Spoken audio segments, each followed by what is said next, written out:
It was ay takata gustong makita. And this is very memorable for me as well kasi ito yung music video na sobrang puti. Sobrang taas ng brightness nung music video na yon. Like sobrang puti na halos hindi mo na makita yung music video itself.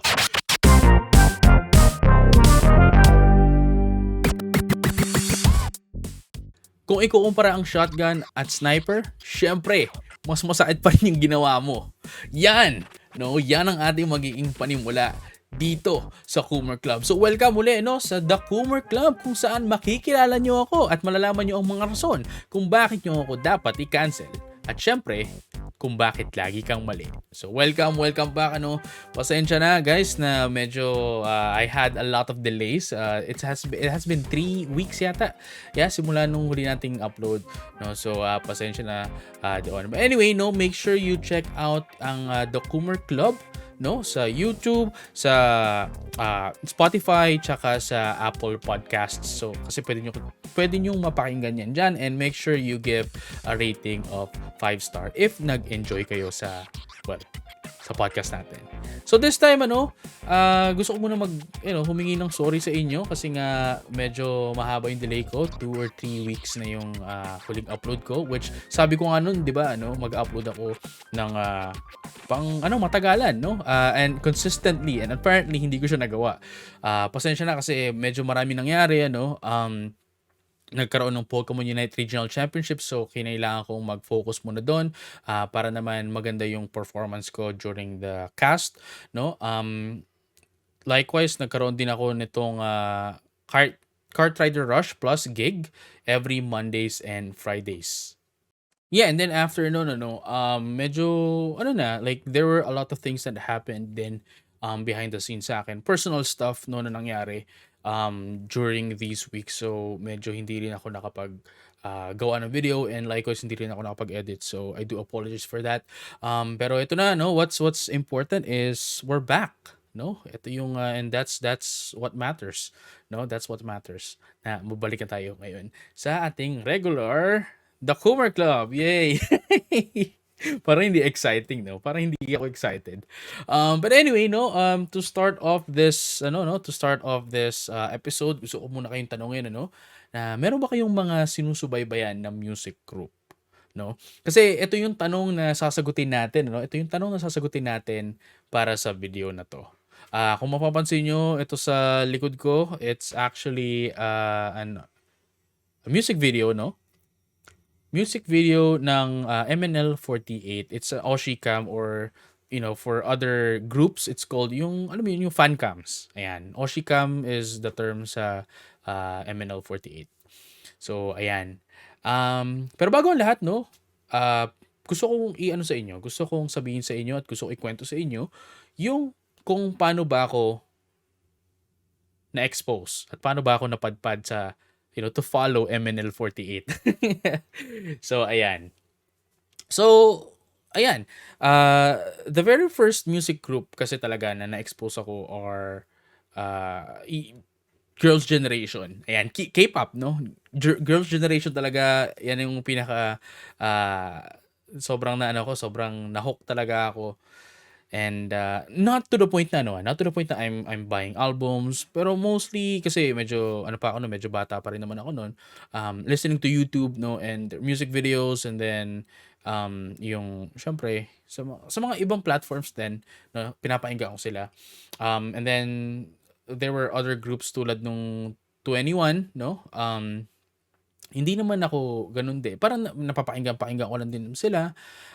Pero mostly Girls' Generation talaga. Over time, medyo nawala rin ako doon. And then expose ako sa other bands pa. Due to me being a huge weeb, being a huge anime enthusiast, na-expose din ako to other bands. Tulad nung Scandal, because of K-On! I'm pretty sure if hindi nyo pa naririnig yung Scandal and you are watching anime, I'm pretty sure you're doing something wrong. So yeah, Scandal, Bump of Chicken, ano pa ba? Maximum the Hormone because of Death Note. Ayan, yan yung rason, no? Death Note. Dahil sa Death Note, I started listening to Maximum the Hormone.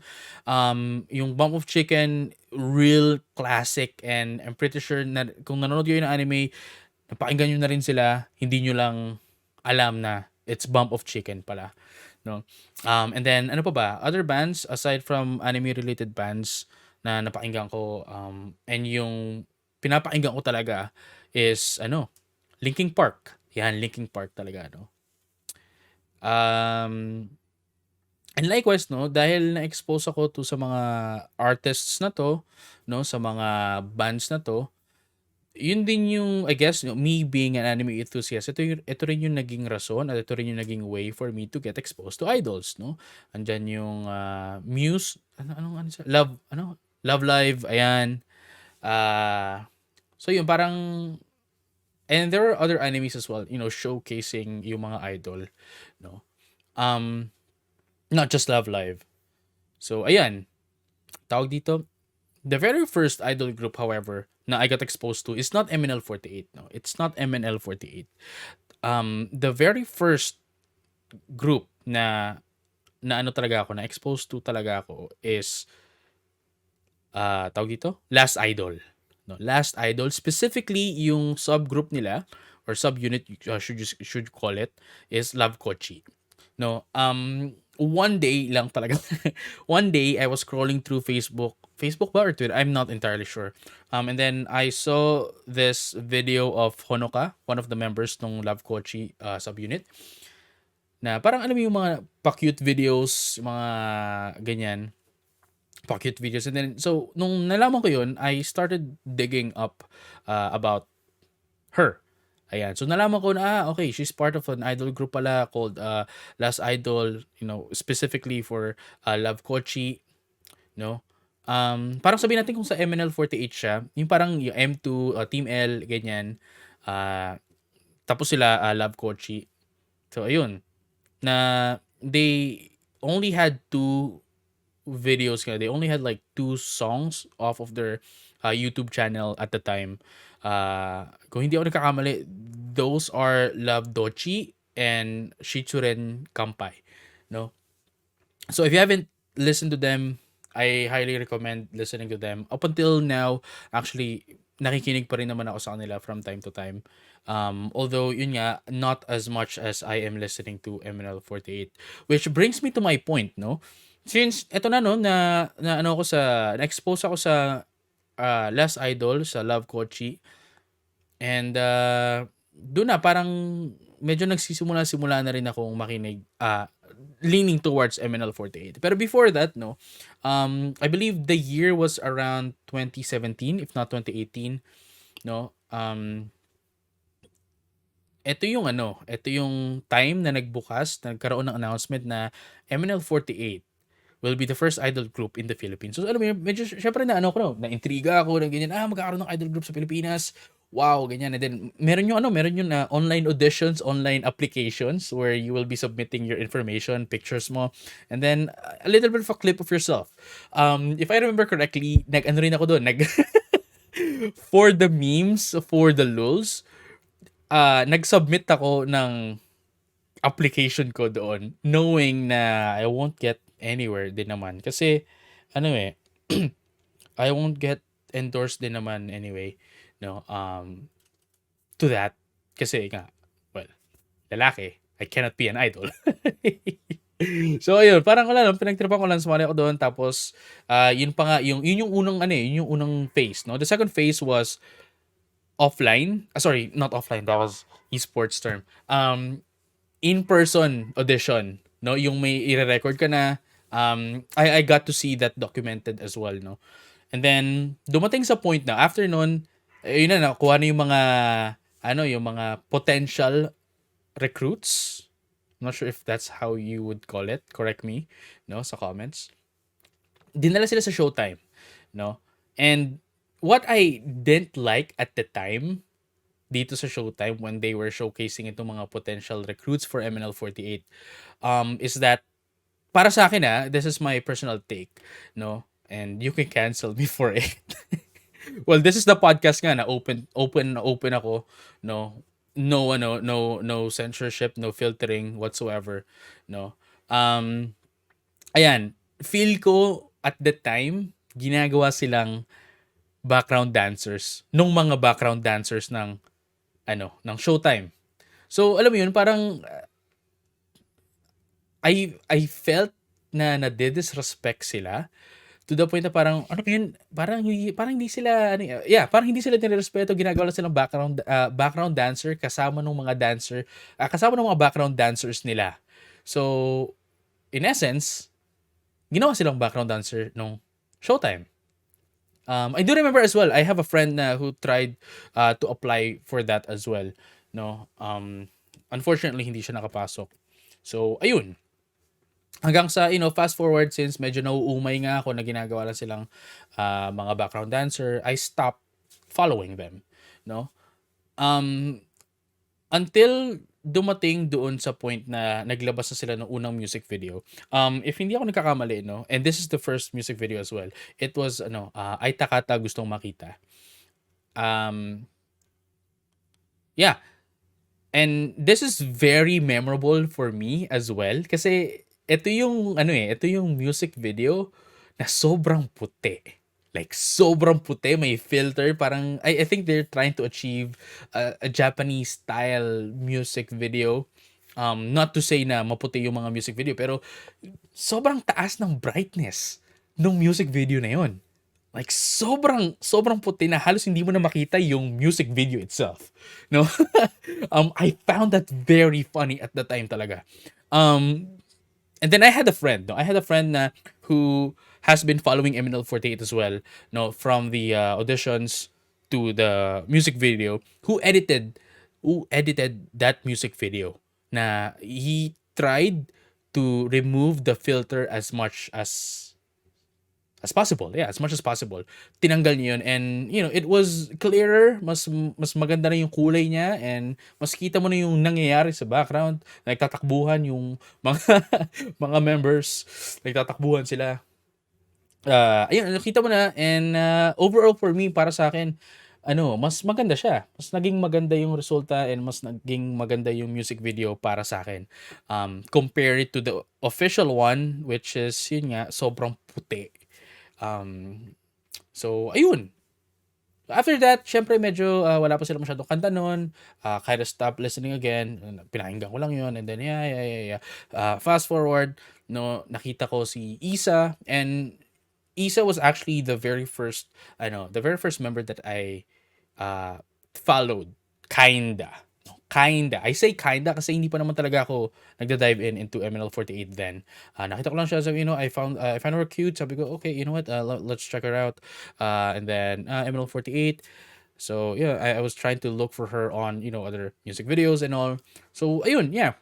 And then over time rather, I stopped again. So I went in on my life.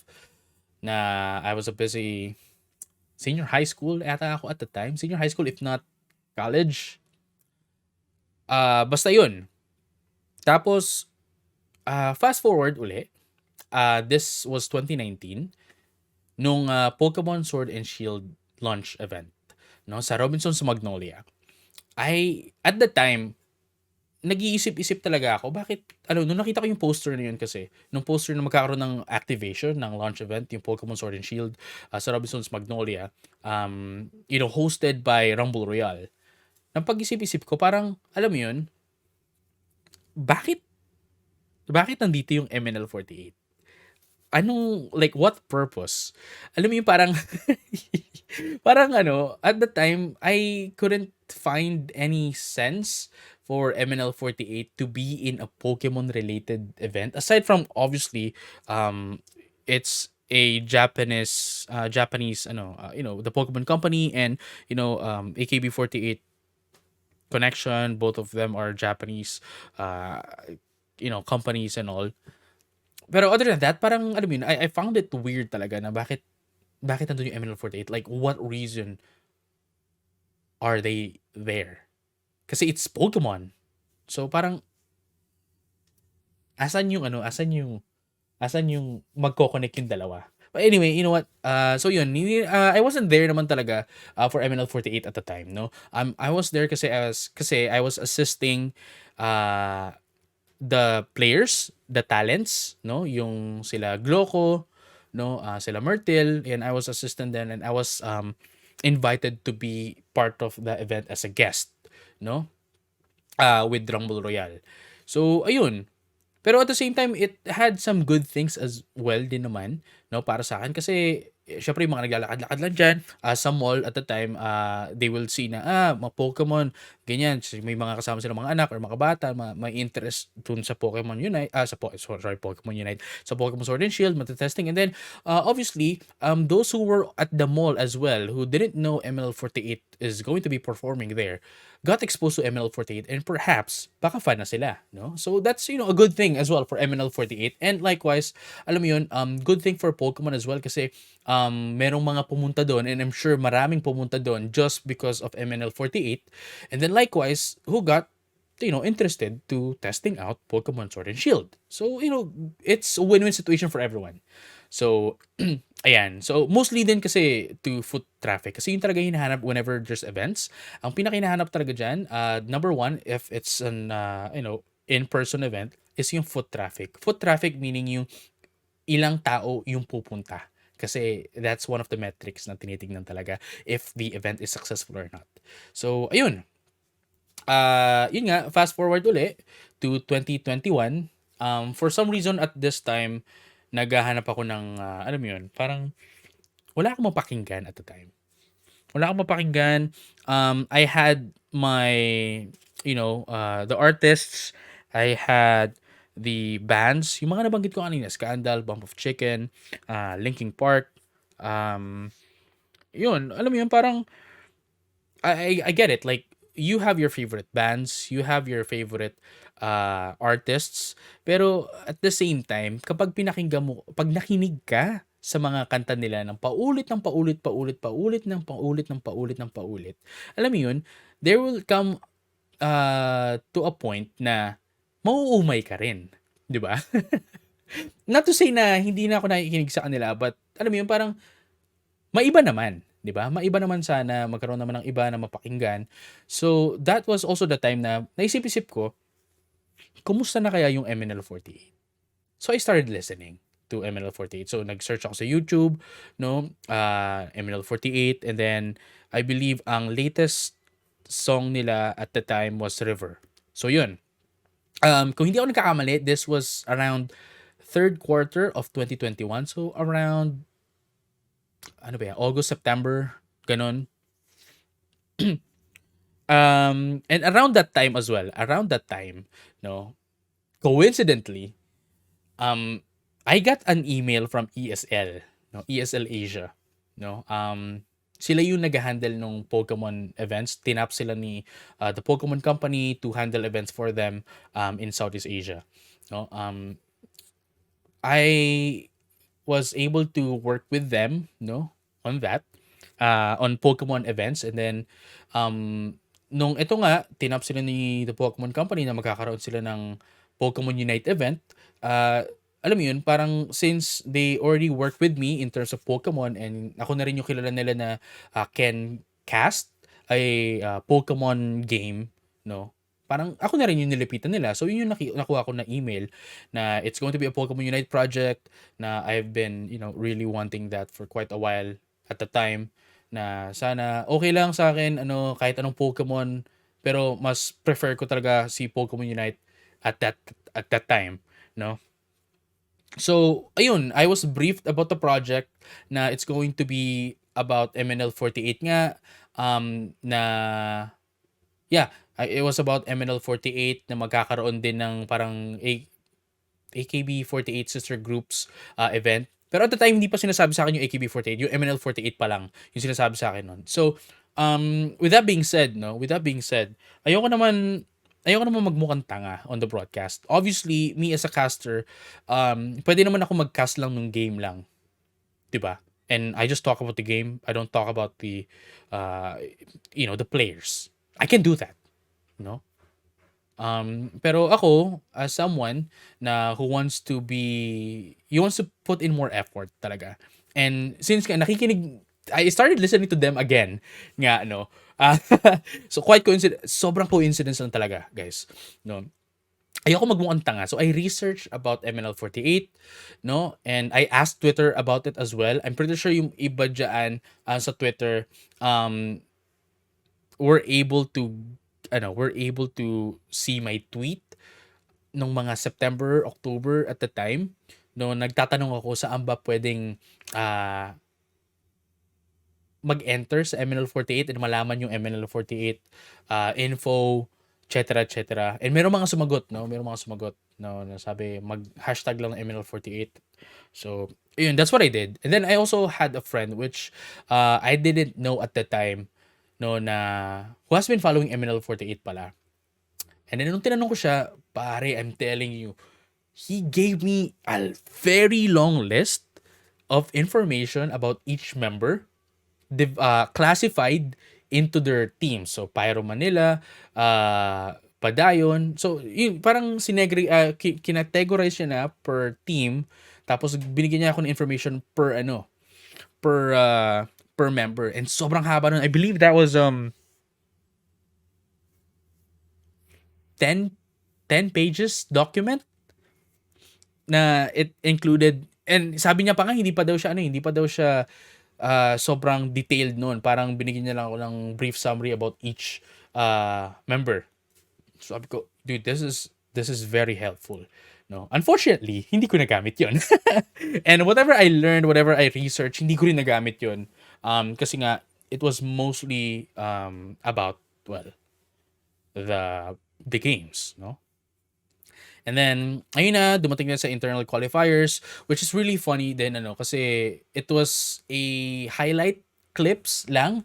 So, kung ano yung nakita nyo doon sa kung ano yung nakikita nyo doon sa internal qualifier, which is, by the way, unlisted na siya sa YouTube, na pwede nyo na lang siya mapanood if you have the link. And I do have a link, and if you want to watch it, ilagay ko yung link niya sa description ng, sa YouTube version nitong episode na to, no? Ilalagay ko sa description yan. If you still want to watch the internal qualifiers of MNL48, I still have the link, no? It was funny. Kung ano yung nakita nyo doon, yun lang din yung nakikita ko. So, me, kasi hindi ako sanay, I wasn't used to doing voiceovers. Mas sanay ako to live casting, no? Live casting of games, no? Broadcasted games. So, medyo na-culture shock ako doon when we were doing that. And ayun, kaya kung mapapanood nyo uli yun, and kung papansin nyo, minsan may sinasabi pa ako, tapos bigla na lang malilipat sa ibang clip. Kasi nga, it was a highlight clip, so hindi ko rin napanood ng buo yung, yung internal qualifier. Pero yun na, dumating na tayo sa group stages, this was also the time na I made a Kumu account. Alam ko gumawa na ako ng Kumu account before, pero I uninstalled it.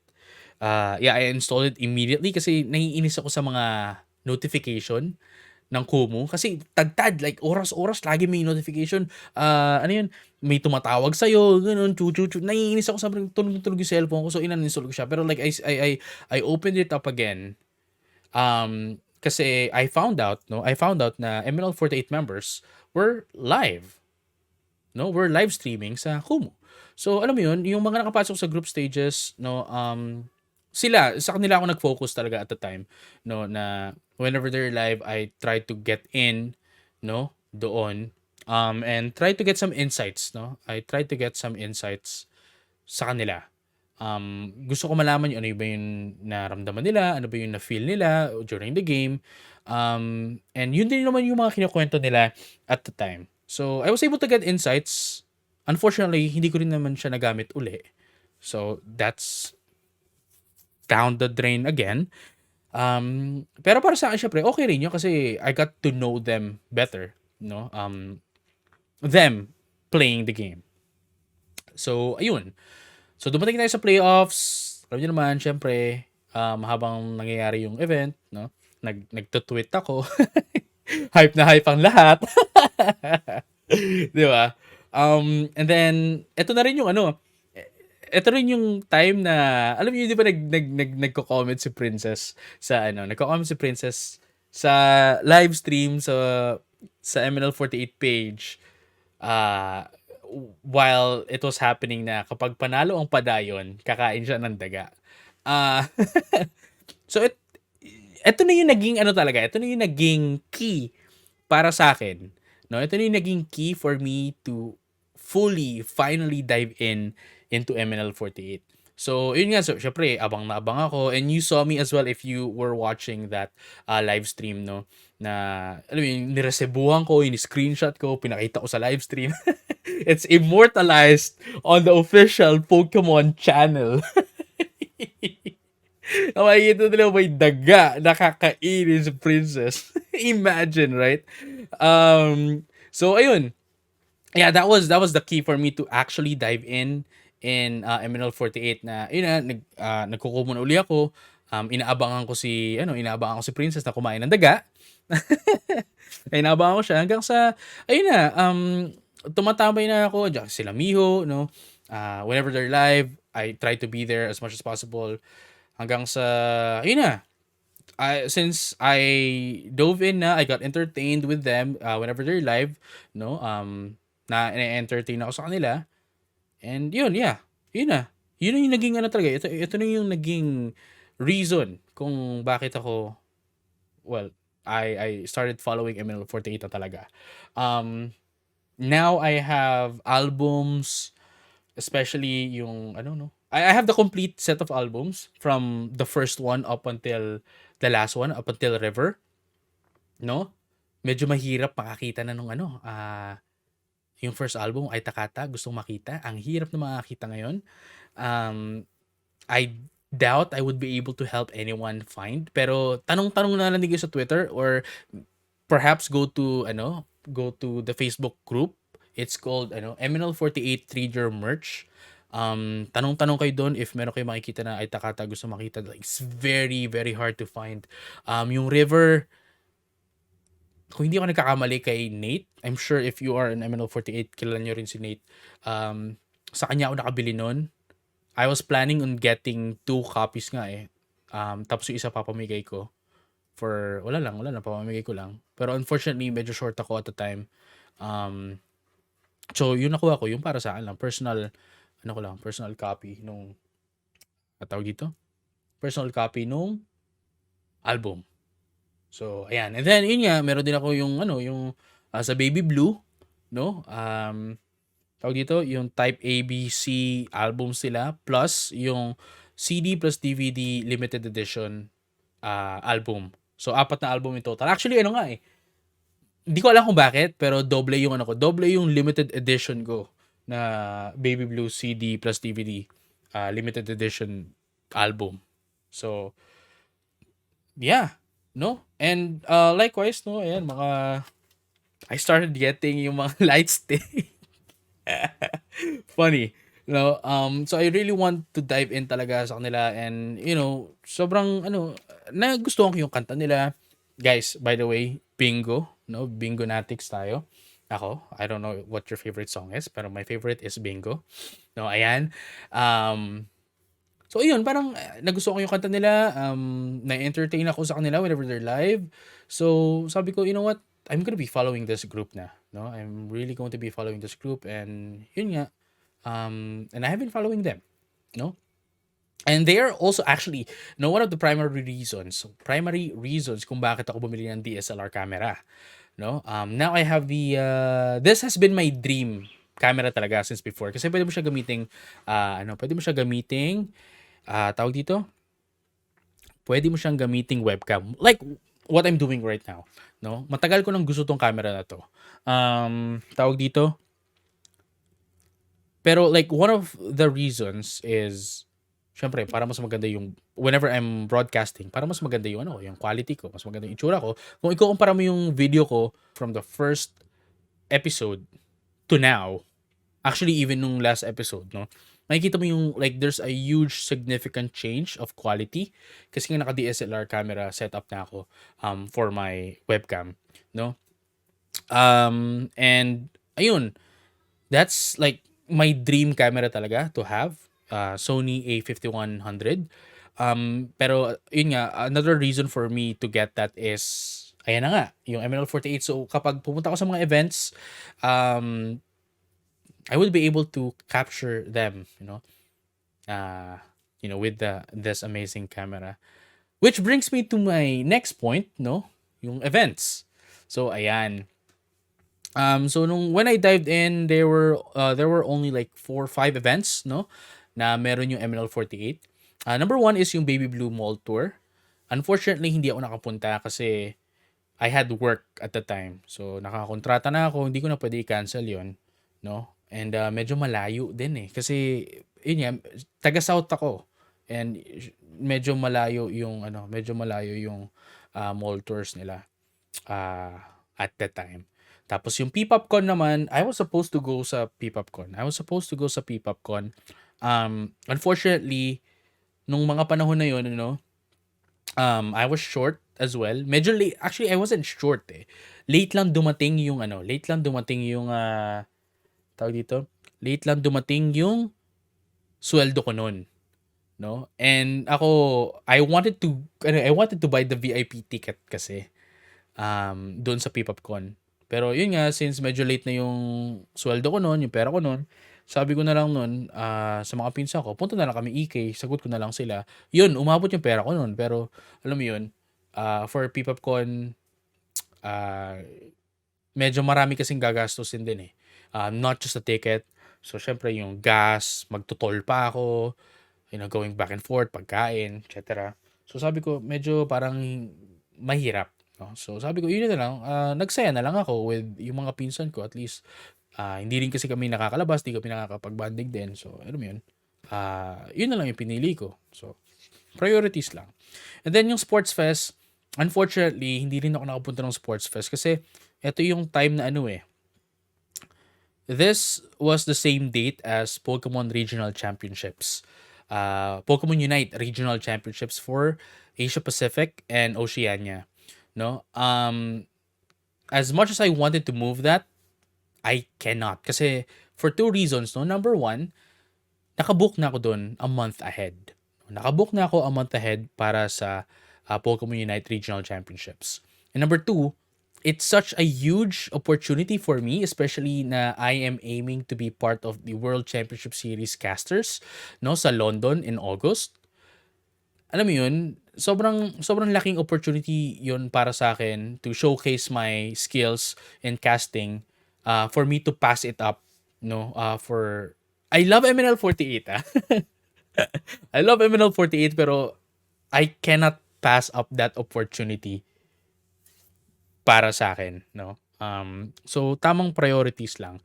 Kaya the very first event na napuntahan ko was the recent PTAA Expo. Yung I'm not entirely sure of the name ng PTAA. Parang basta is a travel expo. Quite very recently, that was my very first event. Technically second if you are going to be counting yung Pokemon Sword and Shield launch event sa Robinsons Magnolia, pero I never really count that as my first event for MNL48 kasi nga hindi naman sila yung pinunta ko noon. No, they weren't the reason na pinunta ko. Pero this one, yung sa PTAA Expo, sila yung rason talaga na pinunta ko. Which reminds me dito sa PTA Expo, it was a very good overall experience para sa akin as my first event sa MNL48. Pero just a reminder sa mga nakikinig ngayon who are listening to MNL48 na who knows me as well. Kasi merong mga fans din ng MNL48 na who watched the Pokemon Unite event, no? Who knows me as well. Kasi ako ngayon nag-cast doon, so nakilala nila, yada. Pero gusto ko lang i-remind sana yung mga nakakilala sa akin. Guys, keep in mind, hindi ko pa kayo kilala lahat. So, if you approach me, let's take it very chill.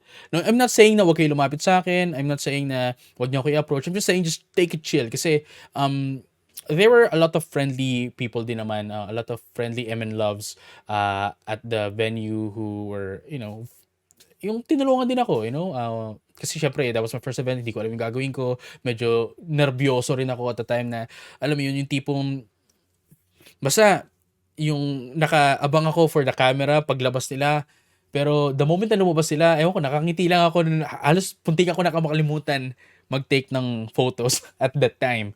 So, yun.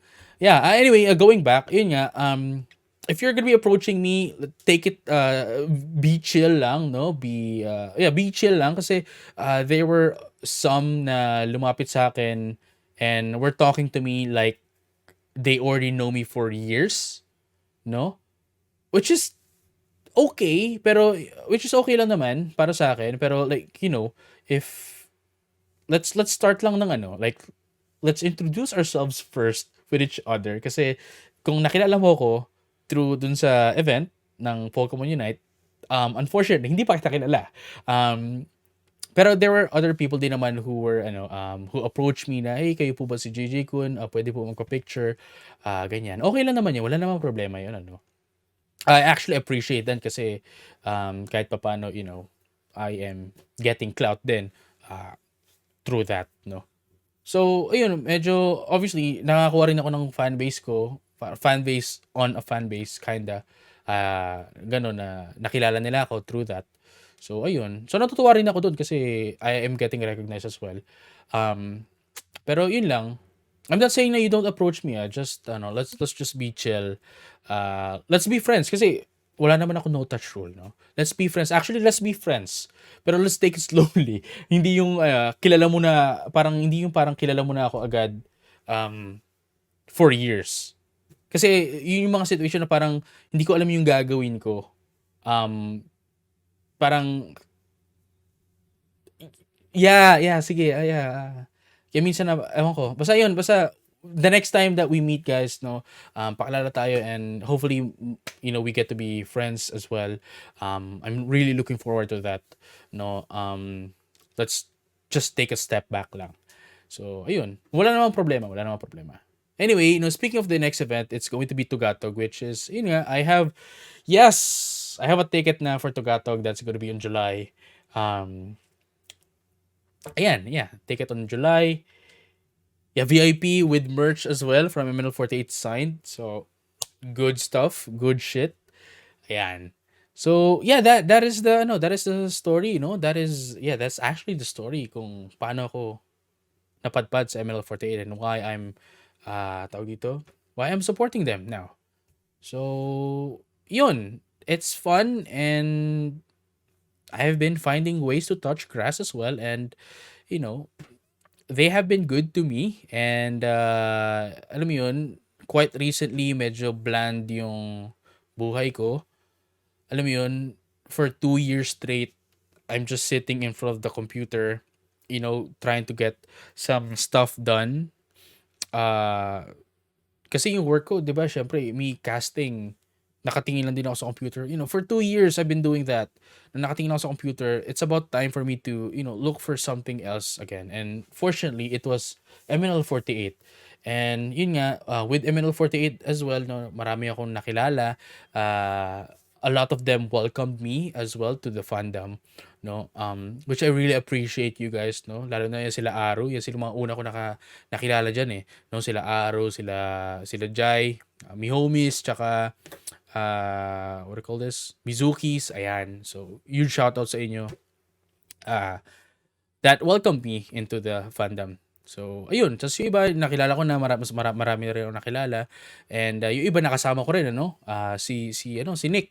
No, Nick, shout out sa'yo, Nick. Thank you for accommodating me noong PTAA as well. So, huge shout out sa'yo. So, ayan.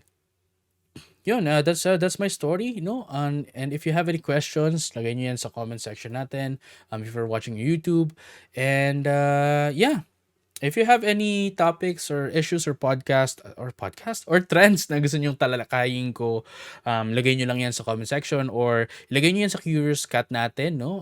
That is curiouscat.live/the Koomer Club. And if you have any feedbacks, lagay nyo lang dyan. Wala akong pakialam. And hopefully nag-enjoy kayo sa episode na to, no? So thank you very much sa pakikinig for this episode. Make sure you follow us on our social media platforms as well. Sa YouTube, sa Kumu, sa Spotify, tsaka sa Apple Podcast. Ayan, pwede nyo mapakinggan yan dyan lahat, no? Ang ating podcast, The Koomer Club. And make sure you follow me as well on my personal platforms. We have Facebook, Twitch, Twitter, Instagram, and Kumu. Lahat yan at I'm JJ-kun. And yes, no, this will be available soon sa Apple Podcast and tawag dito, Spotify. And I hope to see you again on the next episode. So, huwag kayong huwag kayong, basta, bahala na kayo kung anong ilalagay nyo sa gusto nyong next episode para naman may mapag-usapan ulit tayo. Ha? Bye-bye!